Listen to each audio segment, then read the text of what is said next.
All right, well, we'll go ahead and get started. Let's see and make sure nobody else needed to be let in. I think we're good. All right, so hey, everybody. Thanks for joining. It's good to see you all. Um, we're actually going to be finishing chapter 3, Karma Yoga, today, which will be text 320 through 43.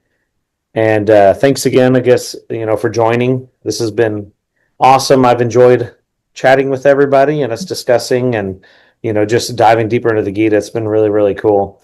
And so I appreciate you all so much. Um, the what we're reading today is chapter 320 through 43. And like I said, this is going to finish chapter 3. And it's pretty awesome. It's really wonderful because it moves through several ideas that are extremely practical for modern living. So things like leading by example, Krishna's purpose in appearing, acting without attachment, meeting people where they are, understanding our nature, and finally, the huge question that's kind of throughout this whole section is why do we knowingly do things when we know we shouldn't do them? It's like I think everybody's had that, like, oh man, why did I say that to that person? Like, why did that, like, just, I guess I always called it like diarrhea of the mouth, where like I just couldn't like hold on to it, and just like, oh, why did I say that? So well, those are the things we're going to be talking about. So that's really kind of the main theme, is how do we live and act spiritually while being surrounded of these material desires and responsibilities. And last time that we met, when we were diving into the Gita, um, we saw that Arjuna, that the Krishna isn't telling Arjuna to simply stop acting. Krishna is teaching him how to act without becoming bound by his actions. And tonight, Krishna actually is going to take it a little bit further, and we're going to talk about leadership and example, and why Krishna himself even acts and appears in this world, our individual nature, and then, of course, Krishna answers that question again. Like I said, why are we doing things that we know are wrong, or why is that such a struggle? But we'll go ahead and dive in we'll read 20 through 24.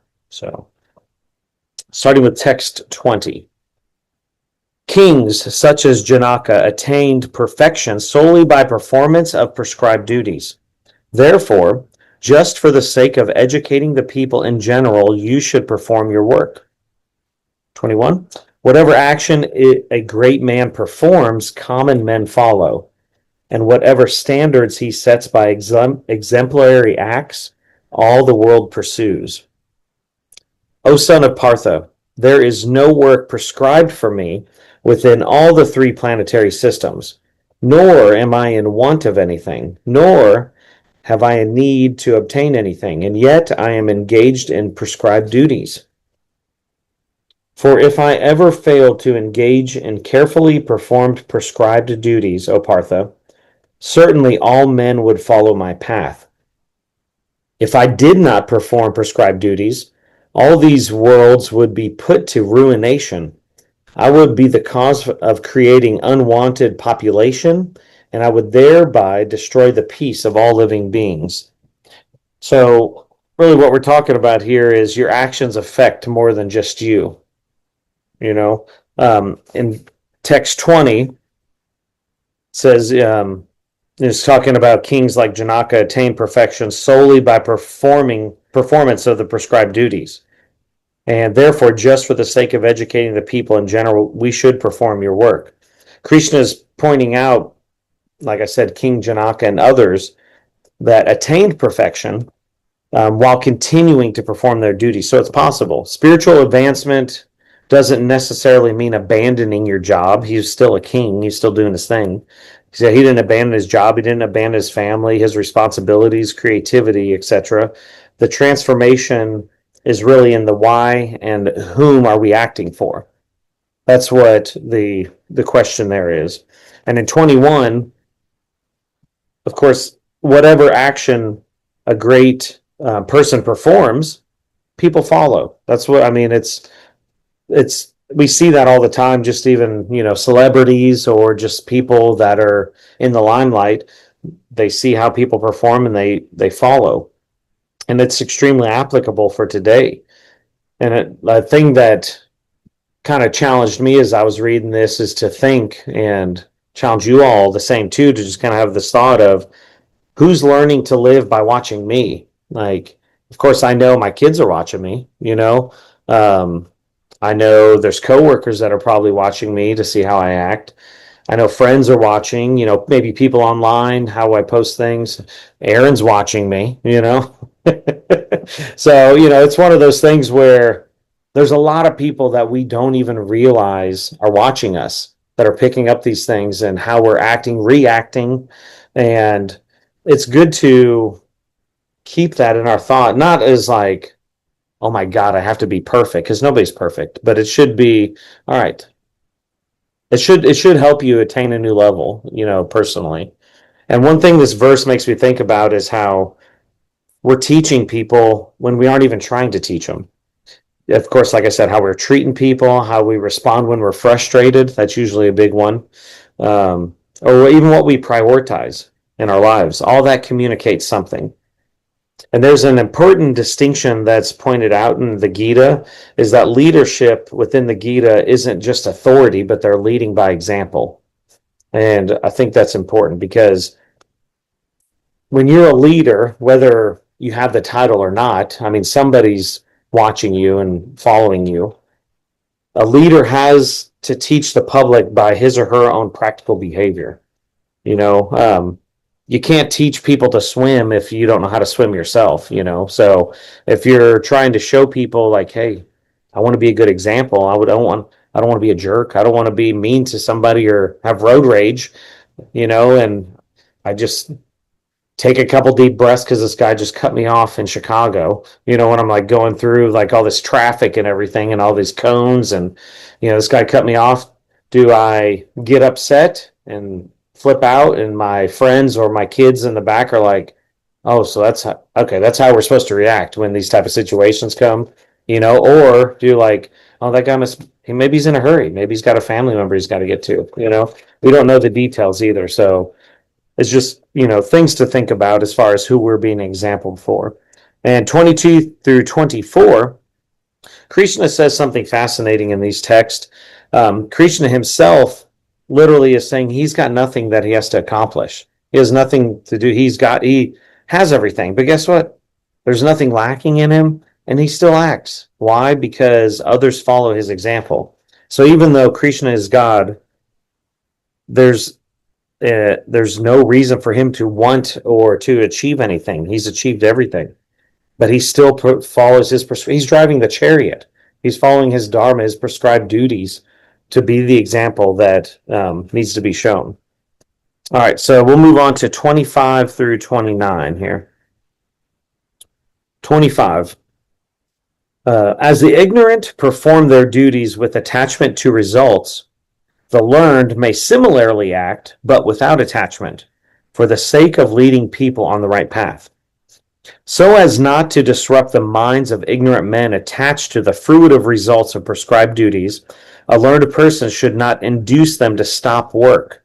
Rather, by working in the spirit of devotion, he should engage them in all sorts of activities, of course, for the gradual development of Krishna consciousness. 27. The spirit soul, bewildered by the influence of false ego, thinks himself the doer of activities that are in actuality carried out by the three modes of material nature. One who is in knowledge of the absolute truth, O mighty armed, does not engage himself in the senses and sense gratification, knowing well the difference between work and devotion and work for fruitive results. Bewildered by the modes of material nature, the ignorant fully engage themselves in material activities and become attached, but the wise should not unsettle them, although these duties are inferior due to the performer's lack of knowledge. So Krishna is basically saying, don't confuse people. Just help them progress. This section deserves some discussion because there's kind of a pastoral quality that Krishna's speaking here and how he's instructing. Because in 26, let's see here, go back here. So he's talking about not disrupting the minds of ignorant men who are attached to their their fruitive results of their prescribed duty. So Krishna is essentially warning against disrupting the minds of people who are attached to the results of their work. And that's important, especially for anybody wanting to share anything with the Gita, is, as we've talked about in previous chapters, is, you don't have to walk up to somebody and say, well, everything you're doing is material and meaningless. Good luck. Like, they're going to be like, what?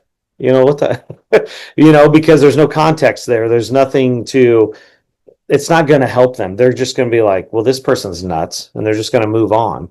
That's not helping them progress. That's not what Krishna is telling Arjuna to do. Instead, he's encouraging people for proper action and gradually helping them understand why they're doing these things. And of course, we aren't trying to win arguments here. We're not trying to prove that like we're more spiritually superior to everybody or somebody, and that the goal is literally to help people, live better lives, and of course, ultimately move towards Krishna in this. And there's better ways to tell people about the teachings within the Gita.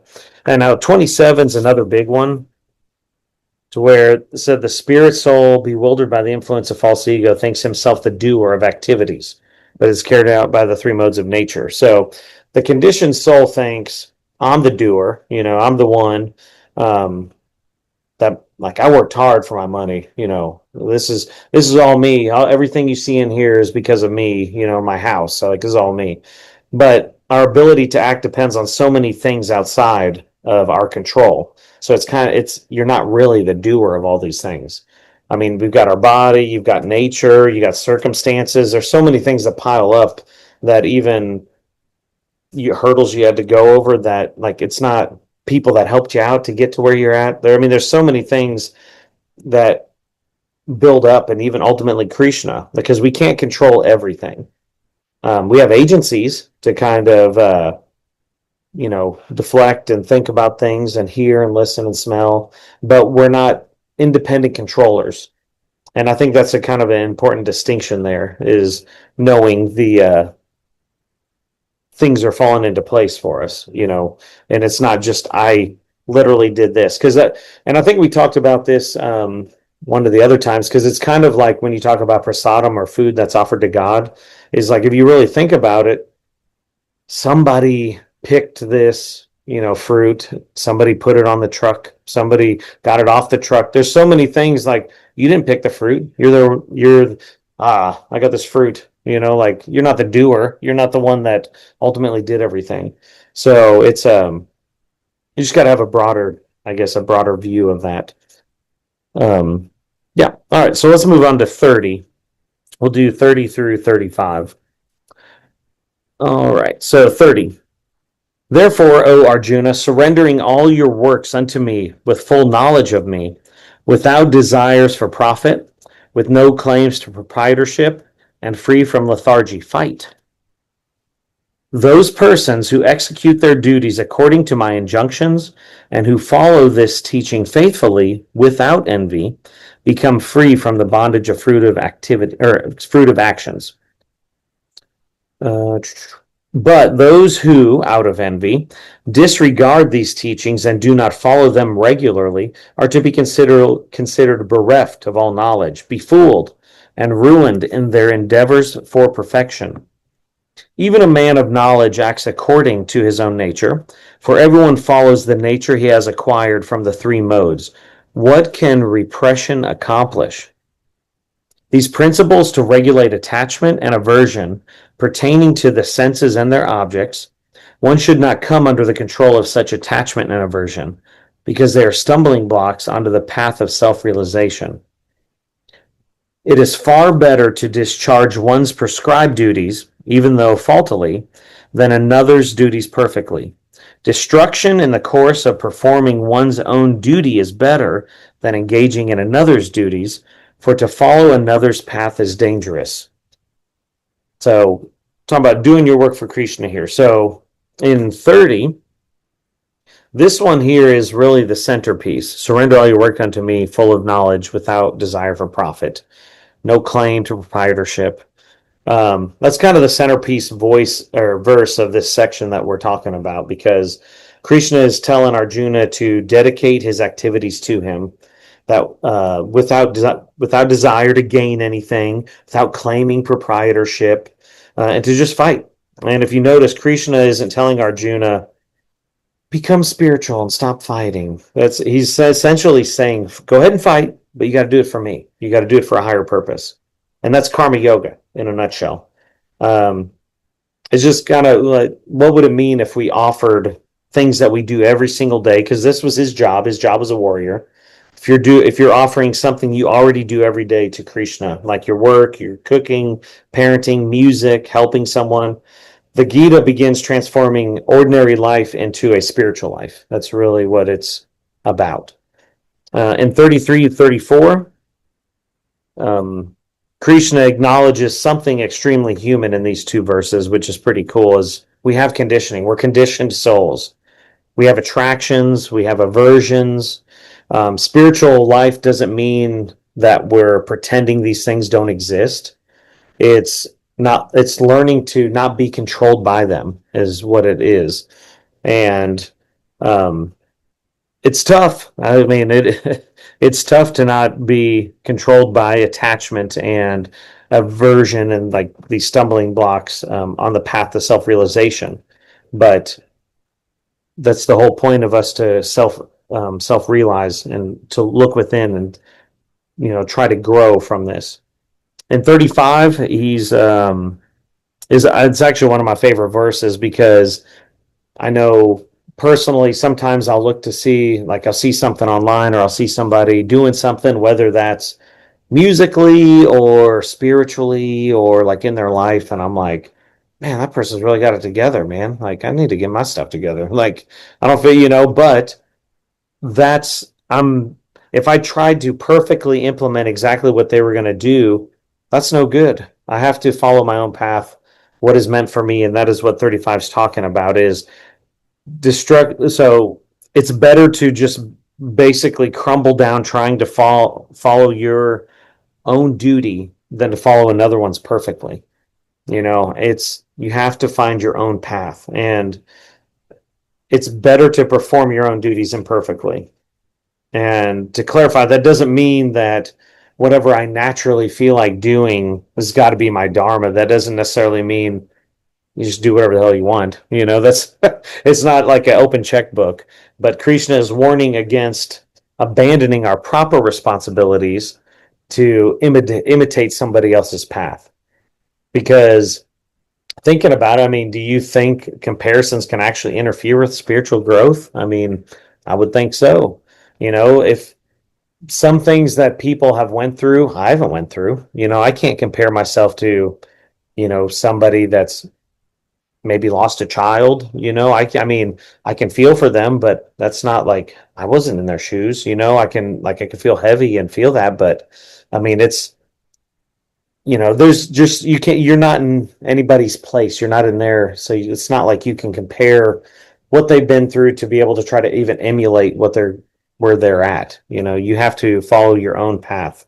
And because everyone has to cleanse their hearts by gradual process and not abruptly. There's no flip of a switch and, you're spiritual and you moved on. It's a continual process. Let's move on to 36 and do 36 through 39. 36. Arjuna said, O descendant of Rishni, by what is one impelled to sinful acts, even unwillingly, as if engaged by force? The Supreme Personality Godhead said, it is lust only, Arjuna, which is born of contact with the material mode of passion, and later transformed into wrath, and which is the all-devouring sinful enemy of the world. As fire is covered by smoke, as a mirror is covered by dust, or as the embryo is covered by the womb, the living entity is similarly covered by different degrees of this lust. Thus, the wise living entity's pure consciousness becomes covered by his eternal enemy in the form of lust, which is never satisfied and which burns like fire. So this gets into, why do I do the things I know I shouldn't? Like, And this is probably the most relatable portion for tonight for sure, because Arjuna basically asks him here in 36, he's like, it's the same question humans are still asking even thousands of years later. What am I doing, man? Why am I doing this stuff that I know it's like I'm being forced. I mean, being engaged by force to do stuff that I know isn't beneficial to me physically, spiritually, whatever it may be. Why? And why does a person commit these things unwillingly? It's like they're being forced. It's just to me, it's like such plain language, even for this 1,000-year-old book. It just is interesting to me, because I think we all know that experience. We've all had that, and it's almost like I shouldn't say this, and then we say it, or I shouldn't do this, and we do it. I'm not going to get angry this time. Like I said, 5 minutes later, we're pissed off. We have to figure out what's pushing us. And in 37, Krishna talks about this. And I'm going to butcher this, but I'm going to read the Sanskrit because just to point this out. So the Sanskrit in text 37, Sri Bhagavan Uvaka, Kama Esa Krodha Esa, Roha Guna Sambud Bhava, Mahasano Mahapampa Papma, Vidya Inam Iya Viranam. So what Krishna is saying here is he brings up the word kama. So kama esa krodha esa. Kama means lust or material desire. And when we say lust, like, that's a broad stroke. Instantly, nowadays, what we think about, of course, is something sexual in nature.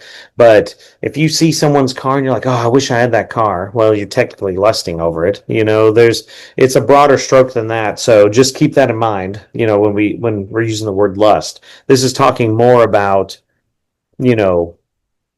things that were material desires that we're wanting. But with lust, that's when you have that lust and you have desires, when that desire is frustrated, it turns into anger. And this actually is a callback. You don't have to flip there unless you want to, but in chapter 2 that we read, verse 62 and 63, I'll read that real quick. So 62 said, while contemplating the objects of the senses, a person develops attachment for them. And from such attachment, lust develops, and from lust, anger arises. From anger, complete delusion arises, and from delusion, bewilderment of memory. When memory is bewildered, intelligence is lost. And when intelligence is lost, one falls down again into the material pool. So, like I said, we covered that in chapter 2, and it's like it was saying, you're contemplating objects, you got the attachment, you got the desire, then it goes to anger, then it goes to bewilderment, then your loss of intelligence, and then you have your downfall. I mean, it's just a vicious cycle of wanting stuff. And to me, that's an excellent callback, because as you can start to see, the Gita is just like building on itself and just adding additional layers to the onion, so to speak. So it's talking about how lust is really the greatest enemy to the living entity, because it's enticing us to remain entangled in the material world with want and desires and things that aren't beneficial to our spiritual path. And in 38 and 39, pretty cool analogies here that I really like that Krishna was giving. He's talking about fire covered by smoke. He's talking about a mirror covered with dust, which is like every mirror in my house because of the dogs. And then, like, you have an embryo that's covered by the womb. All of those, the soul hasn't disappeared. It's still in there. It's just covered. Our consciousness has become covered. So the goal isn't to manufacture something spiritual that doesn't exist. It's purification. It's to uncovering the original consciousness that's within those things. That's what Krishna is talking about. Well, let's finish this off. So 40 through 43 will button up this chapter. So let's do 40 through 43. All right, so text 40. The senses, the mind, and the intelligence are the sitting places of this lust. Through them, lust covers the real knowledge of the living entity and bewilders him. Therefore, O Arjuna, best of the Bharatas, in the very beginning curb this great symbol of sin or lust by regulating the senses and slay this destroyer of knowledge and self-realization. The working senses are superior to dull matter. Mind is higher than the senses. Intelligence is still higher than the mind, and he, or the soul, is even higher than the intelligence. Thus, knowing oneself to be transcendental to material senses, mind, and intelligence, O mighty armed Arjuna, one should steady the mind by deliberate spiritual intelligence, or Krishna consciousness, and thus, by spiritual strength, conquer this insatiable enemy known as lust. So he's basically, okay, so how do we fight these desires? And Krishna's giving us a solution here. So in 40, it talks about desire is operating through the senses, then it's through the mind, and then it's through intelligence, and it's through these that cover our real knowledge. And this verse in 42 actually gives us a really fantastic kind of hierarchy to visualize of how the steps you need to take for self-realization. So you're starting at the bottom, you've got your sense objects, then you've got your senses, and then you've got your mind, you've got intelligence, and then you have your soul.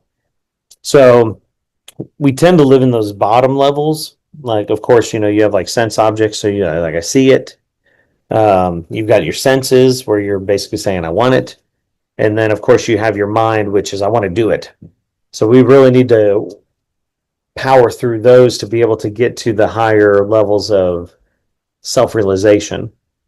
And Krishna is teaching us to live from that higher intelligence instead of what do I feel like doing? Or it's asks, what should I do? And ultimately, what would be pleasing to Krishna? So in 43, to conclude the chapter, this is kind of where everything lands. So knowing ourselves to be transcendental to the material senses, mind, and intelligence, Krishna tells Arjuna to steady the mind through spiritual intelligence and to conquer desire, not to repress it, not to pretend it isn't there, but to purify it and redirect it. And that's really where bhakti gives karma yoga its deepest meaning. Because we don't simply stop desiring, we learn to desire within a relationship with Krishna. So with that being said, I've got a couple of discussion questions here, and we'll see what everybody thinks. So kind of and then we'll open it up for questions if anybody has anything. But the first one I had to kind of get our minds running is, who do you think might be learning from your example without you even realizing it?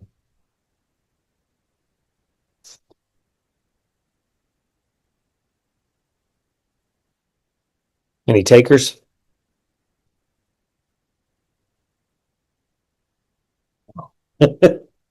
I'll go in. I'll dive into this one. So actually, I've kind of noticed this as of late,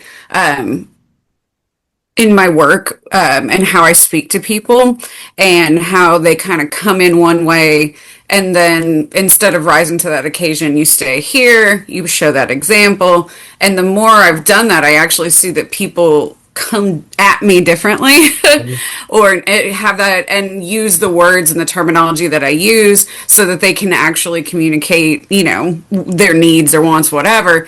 And it's been kind of nice to see that, to see people that, come in and they're raging, and it's like, that's not the crux of the issue. We know it. So, and being able to, so showing that example. So, in everything we do, we're showing that example too. So, I don't know. It's kind of neat. Yeah, well, and I think that's especially good for someone in your role, because I've seen some HR reps kind of come sideways at people as soon as the person sits down, and it never Yeah. goes anywhere good, No, you can't start out with the grumpiness. You have to just, hey, let's talk about it. There is an issue, and I'm going to fix the issue, but Yeah. we've got to be here. Yeah. And I like that. It's different, because in a lot of the situations or old work situations, I see the other side of it, and it's like, okay, well, but this is why this works, because now we're communicating, now we're talking, now we're not going to have this issue ever again instead of having it every 10 minutes. Yeah. Yeah. And I think that's one of the things where, like, for me, coworkers is a big one because it's kind of one of those things where it's like, personally, things I need to work on is maybe not like making comments or like just to get a laugh out of somebody. You know what I mean? It's something that may not be beneficial or I don't know, building somebody up perhaps, and even if it's in like good light humor, poking at each other or something like that's one thing that I've been trying to challenge myself with is like, I want to be a good example of, just even to my kids and like, no, we really don't need to, say this about that person or something, there's no, it doesn't bring any benefit to anything, so, Mm-hmm. but it is so tough, you know, it is so Sometimes tough. I don't want to be the bigger person. I know it sucks, but but I think the half of that battle though is literally just realizing that, it's like, because even when we mess up, and I think that's the point is, kind of even what we talked about is like, it's a continual process. It's not like you flip the switch and hey, cool, I'm spiritual. I got it all figured out. Like that's not how this works. It's a continual process. Like, and that's like in our last session where we had the special guest last week. That was it was just kind of like random. They hit me up and wanted me to, host it, which was awesome. But one thing that I asked him because it's really fascinating to me is like, how do I balance between like I can tell spiritual advancement or I'm just getting spiritual knowledge. That's like, because I mean, I love books. I'll read these books and like absorb all this stuff, but do I have anything to show for it? And then of course my overthinking mind, I'm like, oh my God, I'm not doing anything. Like what is like all I do is read a book. Like am I like actually advancing but the thing that he brought up was essentially like like you stop wanting to do material things that you thought were cool at one point, like, I mean, I used to drink, like, am I playing a band? Like, we played bars, like, so, I probably haven't had a drink in like maybe over 2 years now, and it's just because it was one of those things where I was like, hey, I don't, I'm going to try to cut this out. And I was never like a heavy drinker, it was just kind of one of those things that's like social. It's what you do. You're at the club, we're playing music, everybody's got a drink in their hand, you're enjoying the music. But I was like, I'm going to just, I want to do this just for clarity of mind and, just show maybe my kids and friends like, dude, I can still have a blast and not have a drink, if somebody wanted to choose that lifestyle, and now it's like I have zero desire to have like, in fact, I just remembered last week that my outside fridge still has beer in it from like 2 years ago. So I probably need to throw it away. It's just like sitting back there cooking. But to that point, like, I don't ever like tell people that, I mean, that's not their path. That's my path, so it's like letting them figure out what they need to do and what they want to do to grow spiritually. For me, that's, I just didn't have a desire for that anymore. And so they encouraged me when he was talking about that last Monday, because it's like, oh, okay, yeah, I can see patterns that have changed. And I think to your point, when you go back and start to look like, oh, okay, yeah, I actually didn't want to throw a punch that guy at work today. I'm making progress, like, I mean, I feel pretty good. Because, I mean, I'm sure we all have people like that at work that you're like, I don't know if I can work with this person. But yeah, so that's cool. Yeah. Anyone else like learning from your example without maybe even realizing it? Does it have to be like another human being? Can it be an animal? No, whatever you think. Yeah. I mean, they're living entities too. So I used to live with these roommates. They had three cats, and one of the cats felt was very like easily triggered or uneased, and after a while, the cat would warm up to me. When it would, I could tell just by the cat looking at me that he can relax with me, mhm. and he allowed me to pick him up and hold him, and he would just nap on my lap like immediately. That's awesome. So I don't know if that answers that question. So Well, I mean, you're showing that you're, and just with your energy, a peaceful person, accepting, you know. I've seen similar things where I used to do a lot of like work with a lot of pit bull rescues, and there were some, they were like, "Hey, we're going to give you this dog to take in. He hates males, by the way. Good luck." And I'm like, "Oh, thanks." So like I put him in the backyard, and of course he instantly just starts barking at me. But kind of like Angel, I just sat down with my back to him, and I just like sat there, and eventually he just came up and started sniffing, and then he ended up being like the best dog that I fostered. He absolutely loved me. So I mean, it's just letting, like, if I bring, and even Darcy's talking about, if I bring like peaceful energy, and I'm that example, like even the dog, animals. I mean, that's why I feel like I'd probably have some, even though I have dogs that go in the backyard, like the rabbits and the groundhogs and all the stuff that show up in my yard despite running for their lives every single time that the dogs go out. They're like, this place is chill. I like it. They got good grass over here for us to chew on. Like this guy never mows. This is almost wheat. This is awesome. So like, I mean, I think but they can feel the energy of like the place, and so that's encouraging. Did you have something, Teresa? I was going to add on to your whole drinking comment. I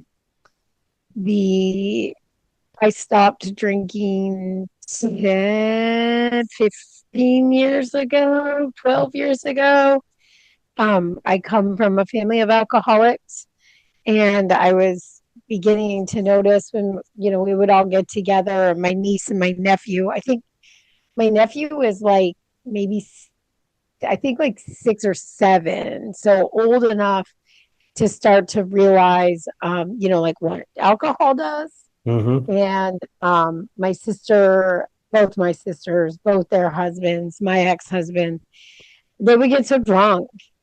And one night we were all there, and I don't know, I just like looked around and was like, this is not a good example for them. Yeah. And I just kind of noticed that everybody in the whole crowd, everybody that was at the party was just drunk and wild.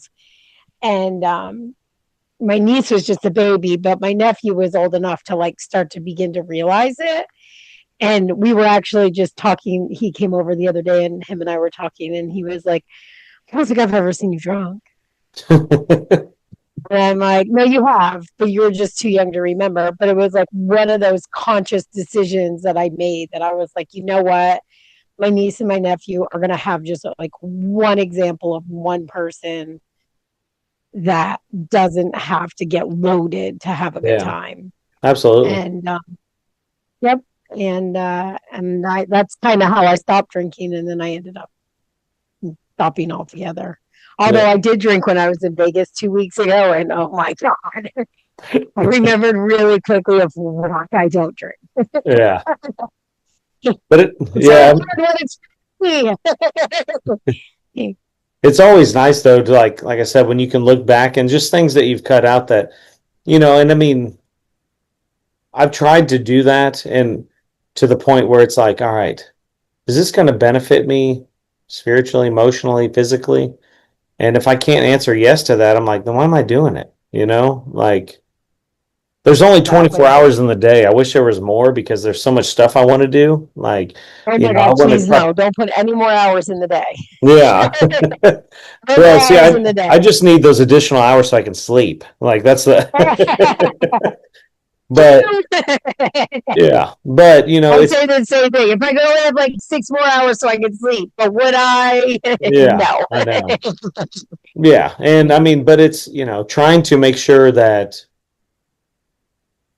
what I'm choosing my time with is beneficial to me, and being able to be that example for the kids. Like, both of my boys don't really care about Bhagavad Gita or any spiritual stuff, but at their age, I didn't either, so, when you start to get older and you realize, man, this world's kind of messed up, or like, I really don't know what the hell I'm doing with my life. Once you start having those questions, you're like, all right, maybe I need to deep dive into something, or at least start asking these questions. And they've especially the 20-year-old, he'll ask me some stuff sometimes, so I know he's watching. I know the almost 13-year-old's watching, because even the 13-year-old was like, he came across a bully, and the guy was like trying to fight him, and he was just saying, no, I'm not.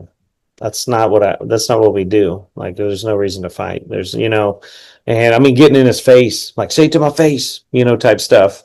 And Jace is like, it wants nothing to do with it, because I told him we're a nonviolent family, And so I'm like, of course he's telling me the story, and I was just like, hell yeah, man, this is awesome, like you did it, like you stood up to him, but you didn't fight. That's cool. But I just sit there and just try to listen. But it was, trying not to get all teary eyed to see that there is some positive impact on that. So people are always watching, whether they notice or not, or I mean, they're noticing, but whether we notice or not. So just something cool to think about. The other discussion question that I had here was, so Arjuna asks why we sometimes do things that we know are wrong. So where do you see that struggle between the senses, mind, and intelligence in everyday life?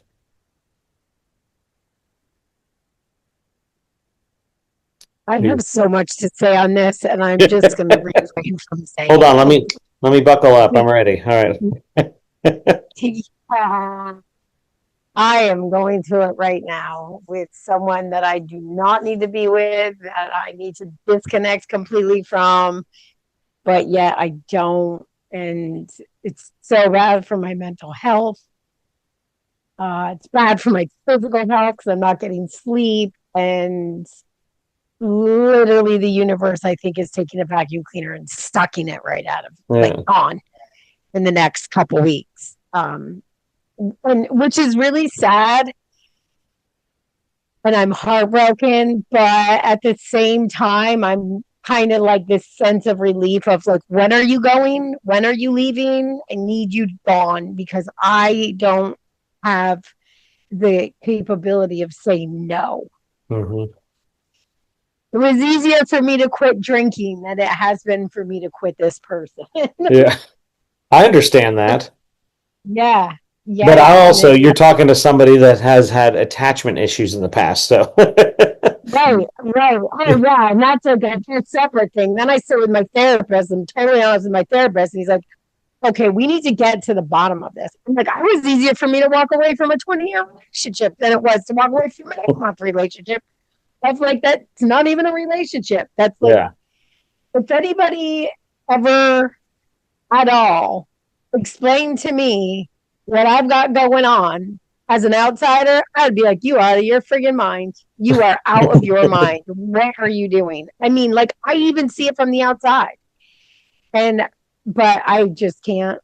I don't know. There's something about it. Something about him that just keeps me hooked in there. And it's like the mafia, just when I'm out, they've drug me back in.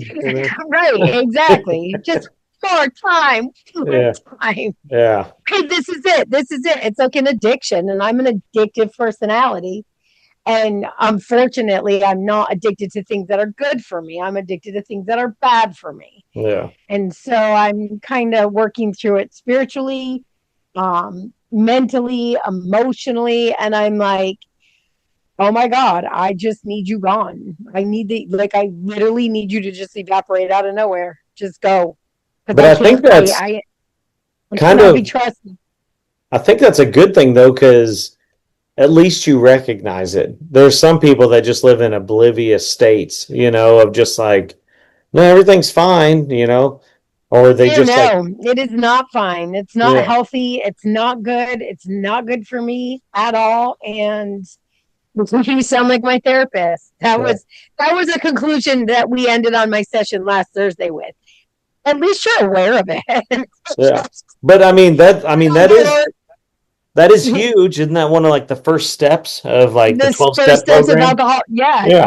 Admitting there's a problem. Program. So you've already started the process. Yeah, the process has started. Moving on to step 2. I don't know how that goes.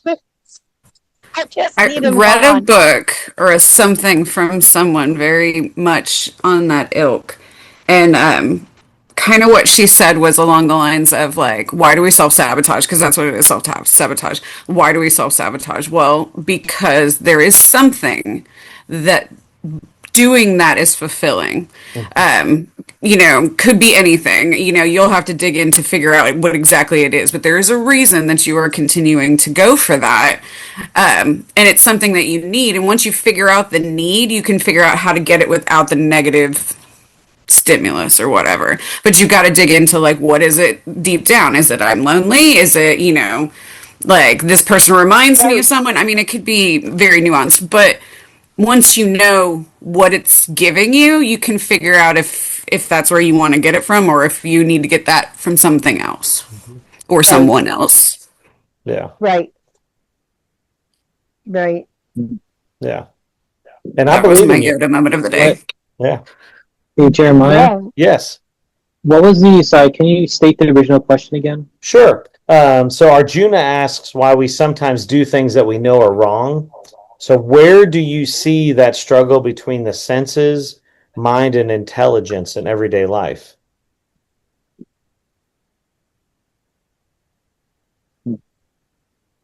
I guess think we sorry. I was going to say, I think we can also agree on, Angel, you and I both, on like eating things that are bad for us.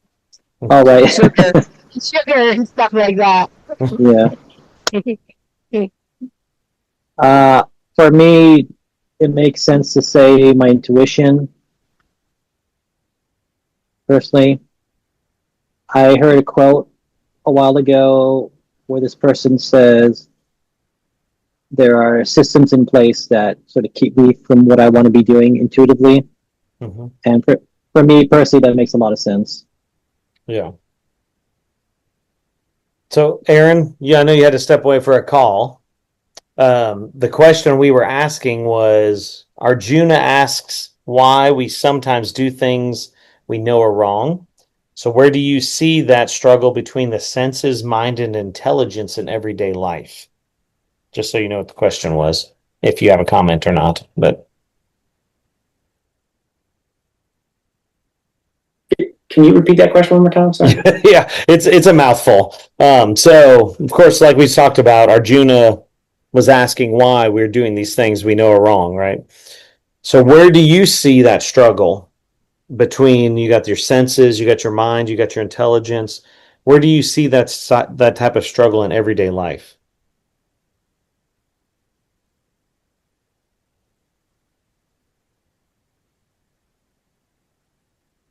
I recognize the smile on Aaron's face. Yeah, the gears are turning there. Yeah. Yeah, I don't know. Too much to comment, I suppose. I don't have enough context on this book to really provide information. I'm still going through this. I have so many more questions than.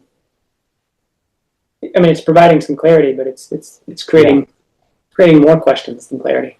That's what the Gita does, man. It's a slippery slope. Next thing you know, you have a bunch of books on your shelf, and you're just like, do I even know anything? But it's fascinating because it's just like, it is a deep dive. I mean, to me, I guess I'll throw one out there while your gears are turning. For me, the struggle between the senses, mind, and intelligence as far as everyday life. I think I was kind of talking about that of like when I'm at work, I'm up in the office. I'm in a cubicle, so like I tell people on the shop floor that I'm part of the problem now because I'm in the office. But like those people up there most of them have never been on the shop floor, so they don't know how real life is.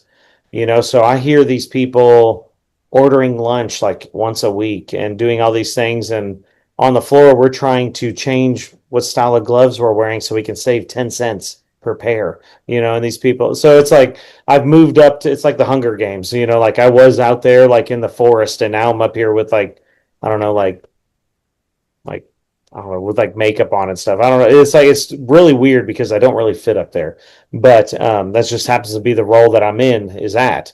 And but it's a struggle for me because sometimes I see these things that are just so frivolous up there, and just even at work, and I'm like, why are we spending money on this? Why are we not doing more things for the employees? And I know that it is not my role to say anything, even though like I'm a very open and honest person. So I really want to be like, just stand up from my cubicle and be like, what are we doing here? But then everybody would probably think it's like the movie Falling Down or something, like I don't, I don't want to, think I'm going crazy or anything and be fired, but it's just, it does for me, it does take a lot of like self-control not to just like say things up there like this is ridiculous, and just seeing that struggle and knowing, okay, well maybe this is just a test for me. Maybe I step back and say, does this even, any of this stuff even matter? No, it doesn't matter. Would it make the people on the floor happier if they got food more often? Probably. Some people would still complain, but like, is it impacting me directly? No. Like, why? So why am I getting upset about it? Like, and this is the struggle of like trying to, all right, is it going to benefit the greater good or myself, or, like, it's not going to do anything. Nothing's going to change, like at Toyota, with how we. Maybe I should bleep their name out later. Anyway, but like maybe I should like, but maybe none of this will change how things are operating. So why am I getting upset about what they're doing? The only person unhappy is me. That's it. I'm the only one that's unhappy up here. So See that, and that's where I have, because I've been in it longer. I've been in the Hunger Games longer, yeah, and like you get to the point where it's, this is my map. These are my values. These are my morals. These are the things yeah, that are important. These are the things I'm going to keep fighting for.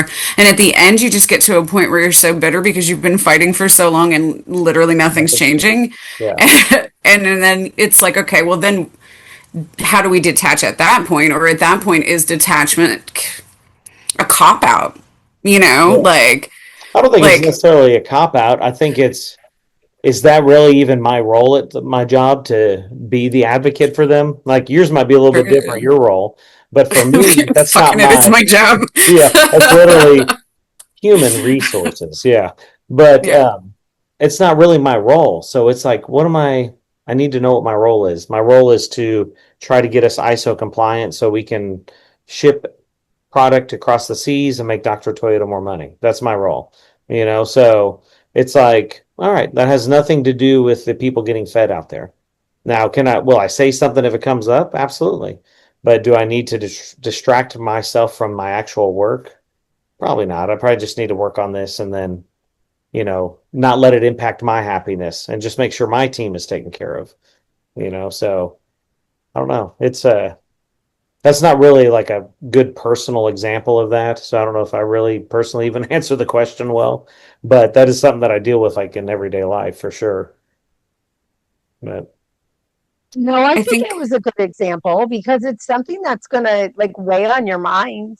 yeah, Especially like when you're advocating for like or wanting to advocate. I mean, Darcy, totally different because it's your yeah, job to advocate. yeah, But in your circumstance, Jeremiah, like it's something that it's if you're thinking about it, you're not thinking about work. yeah. It's distracting from that. The But actual I mean, role. Yeah, right. And I mean, I get it. What you said makes complete sense. Like you're like, we're trying to cut, save 10 cents here and 10 cents there. Blowing a we bunch of got money we on got the other end. barbecue buffet in room 103. Yeah. That costs a couple $100. Yeah, So yeah, it feels like we just keep coming back to the theme, though, that it's just like right action, like not attached to the outcome. Like, hmm, again, like we do good, we continue to do good, but we are not responsible for the outcome. yeah, Like, I had my necklace made at the beginning of this thing, and it says, like helpful, not responsible. yeah, And it's like, I mean, it's literally what we keep coming back to in the Gita. It's like you're gonna do a good job, do your job, but whatever happens, who the hell knows? You have yeah, nothing, so like don't sweat it. yeah. Yeah, don't be attached to the outcome. And I think that's where the offering everything up comes into play, because if you know going into something that this doesn't belong to me, this is like, I release this, I release you. Like I just think of, was that Dinner for Schmucks? It was like, I nice. release you. Yeah. But like that's kind of what I was thinking, is just like, if I'm like, you know what, I've got all this stuff on I was off work for 5 days. I probably have like 200 emails that I'm going to have to go through, you know. Yeah. I'm I going to was try to get stressed through out them. over 8 today. Yeah.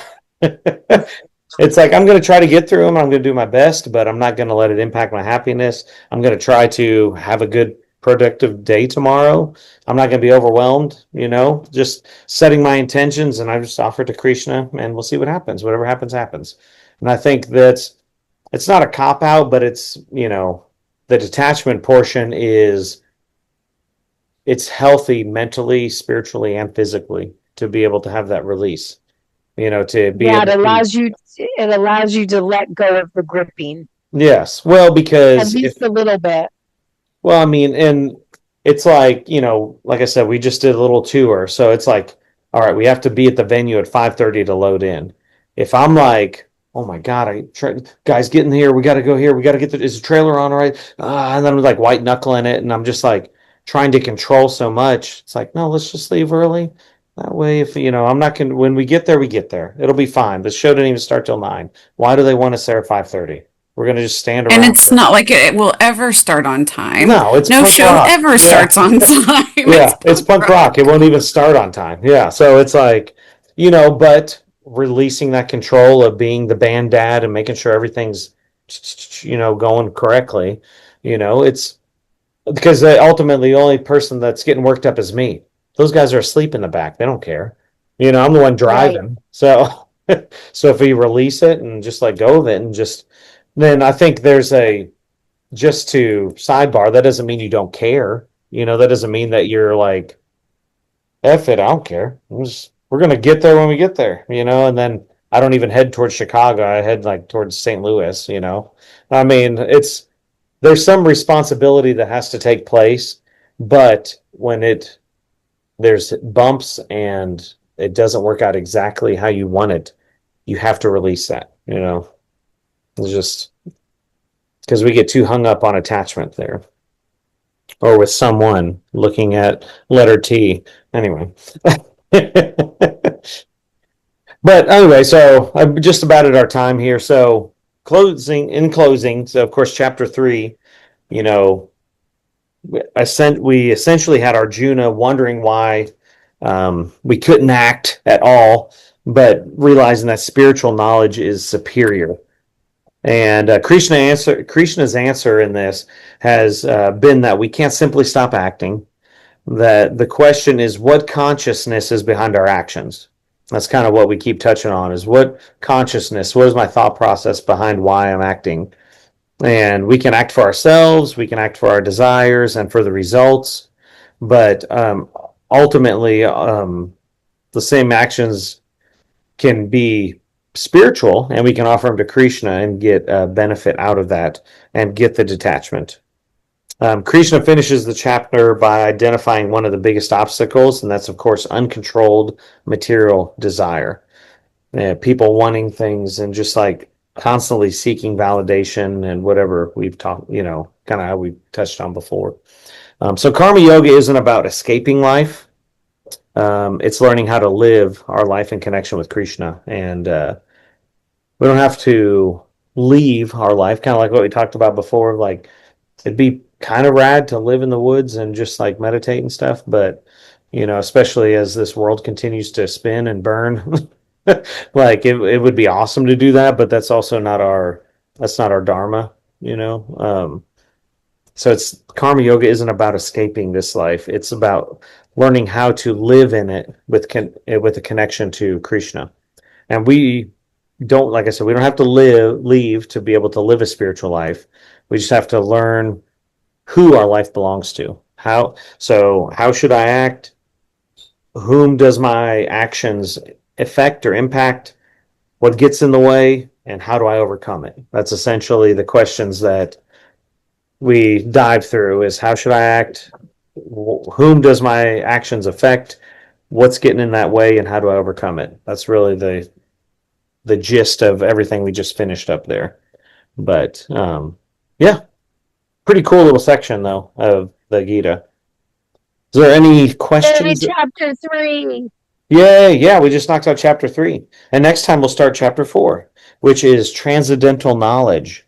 So we're gonna start. So maybe we should start chapter 5 and then go back to 4 and see what happens.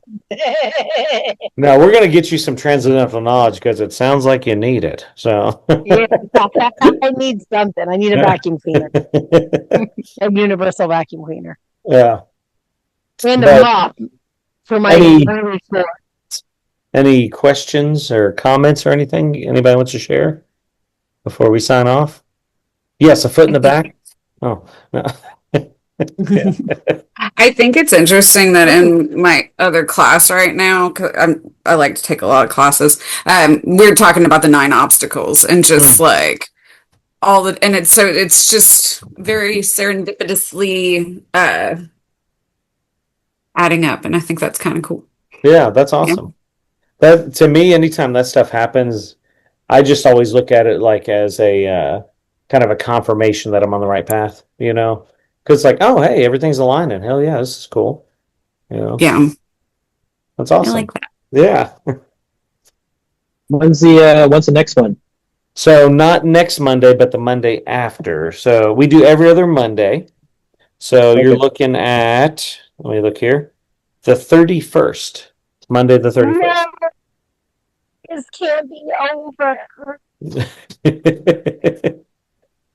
We can dive into some other stuff once we finish the Gita.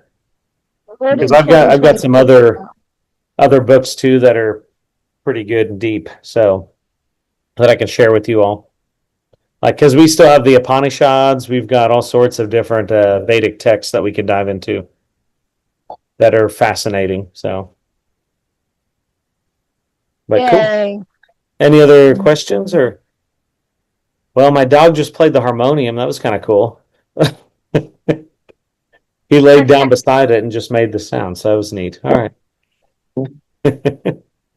But cool. Well, if Thank nobody has you. anything, I guess we'll sign off. So thank you all so much for coming. I appreciate y'all so Good much. seeing everybody. Yeah, good seeing you.